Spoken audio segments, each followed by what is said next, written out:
नमस्कार फ्रेंड्स, आज हम बात करने वाले हैं पार्शियल डिफरेंशिएशन के बारे में। पार्शियल डिफरेंशिएशन क्या है आज हम ये समझेंगे और साथ के साथ ये भी समझेंगे कि फंक्शंस को टू वेरिएबल्स का क्या कंसेप्ट है। तो दोस्तों, जैसा कि हम 12th में पढ़ के आए हैं डिफरेंशिएशन के बारे में कि अगर हमारे पास कोई फंक्शन है y = fx, तो हम उसका डिफरेंशिएशन निकालते थे इस तरह से dy/dx। अगर हमें डबल डिफरेंशिएशन निकालना होता था तो d2y/dx2। इसी तरह से हम आगे बढ़ते जा रहे होते हैं और हायर ऑर्डर के भी हम डिफरेंशिएशन निकाल लेते थे। लेकिन दोस्तों, हम बात कर रहे हैं पार्शियल डिफरेंशिएशन की। इससे पहले कि मैं पार्शियल डिफरेंशिएशन पर आऊं, एक दो बात और बताना चाहूंगा डिफरेंशिएशन के बारे में। यहाँ पर जो dy/dx होता था, इसको अगर हम थोड़ा सा डिस्क्राइब करके समझें, dy/dx इसका मतलब यह है कि y हमारा कोई फंक्शन है और x एक वेरिएबल है जिसके रेस्पेक्ट में इस फंक्शन का हमें डिफरेंशिएशन करना है। उसके अलावा सपोज दैट हमारे पास कोई कर्व है, किसी भी तरह का कर्व हो सकता है दोस्तों। इस कर्व के किसी पॉइंट पर अगर मुझे स्पर्श रेखा यानी कि टेंजेंट अगर ड्रॉ करनी है, तो सपोज दैट ये एंगल थीटा है और ये हमारा पॉइंट x1, y1 है। कोई भी पॉइंट हो सकता है। तो उस पॉइंट के ऊपर जो टेंजेंट है उसका स्लोप बताने का काम dy/dx का है। कहने का मतलब, इस कर्व का अगर मैं इक्वेशन लिखना चाहूं तो मैं डायरेक्ट इस तरह से लिख सकता हूं कि y-y1 = हम यहाँ पर स्लोप लिखते थे। देखिए, हमारी जो इक्वेशन होती है उसका इक्वेशन क्या होता है, y = mx + c। यहाँ पर m होता था इसका स्लोप। उसके अलावा एक इक्वेशन और होता था जब कोई पॉइंट दे रखा हो कि y-y1 =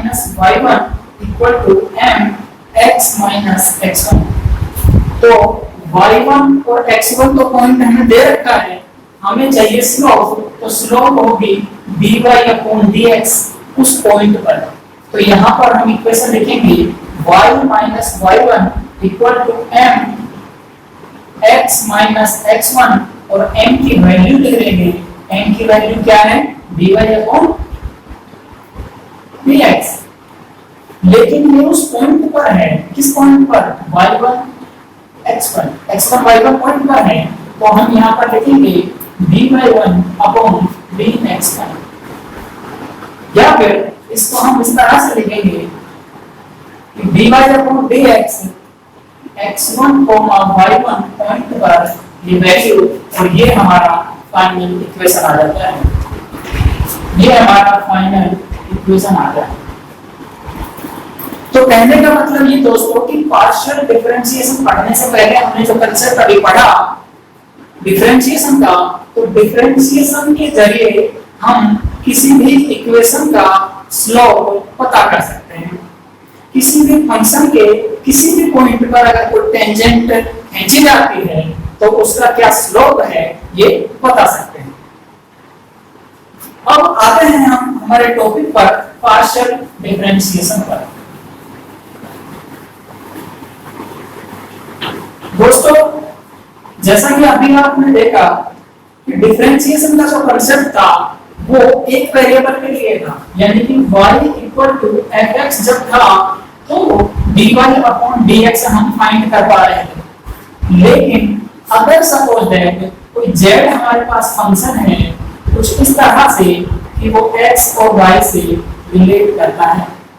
कहने का मतलब ये कि x, y, z वेरिएबल्स हैं।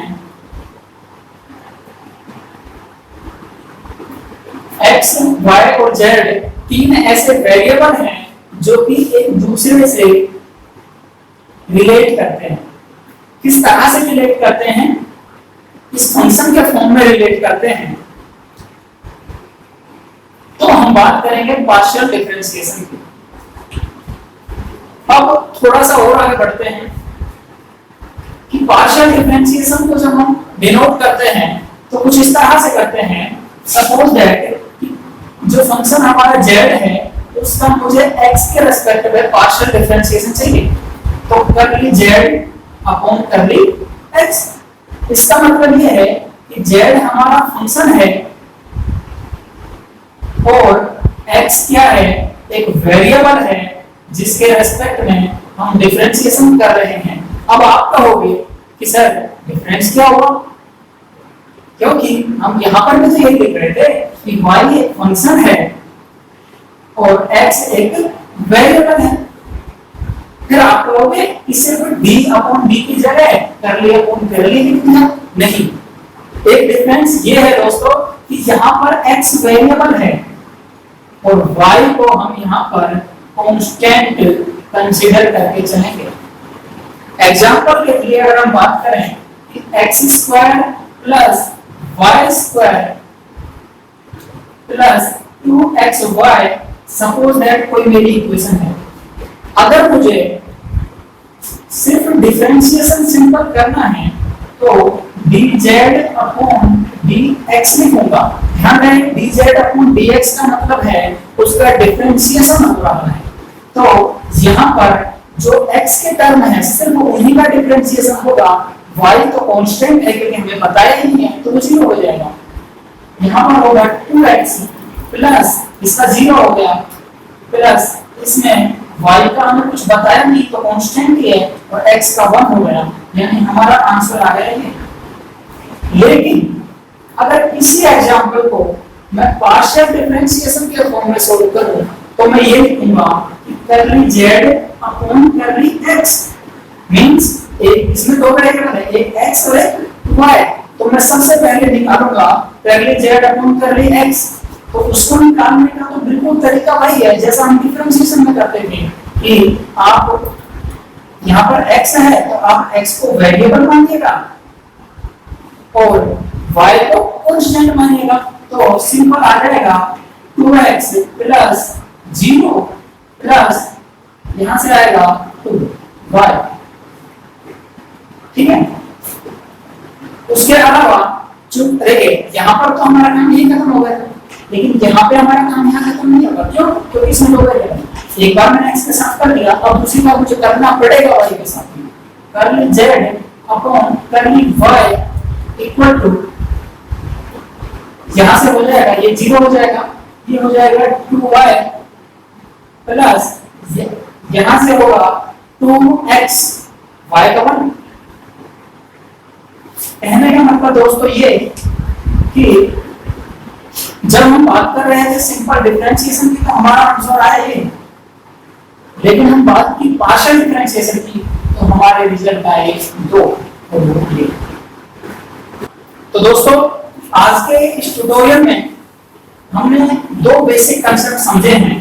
सबसे पहला तो ये कि पार्शियल डिफरेंशिएशन क्या होता है और दूसरा ये कि फंक्शंस ऑफ टू वेरिएबल का कंसेप्ट क्या है।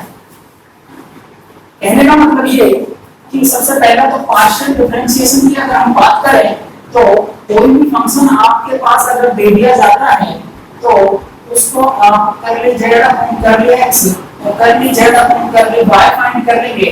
तो ये कंसेप्ट है हमारा पार्शियल डिफरेंशिएशन का। और दूसरा जिस कंसेप्ट को हम यूज कर रहे हैं वो है फंक्शन ऑफ टू वेरिएबल्स।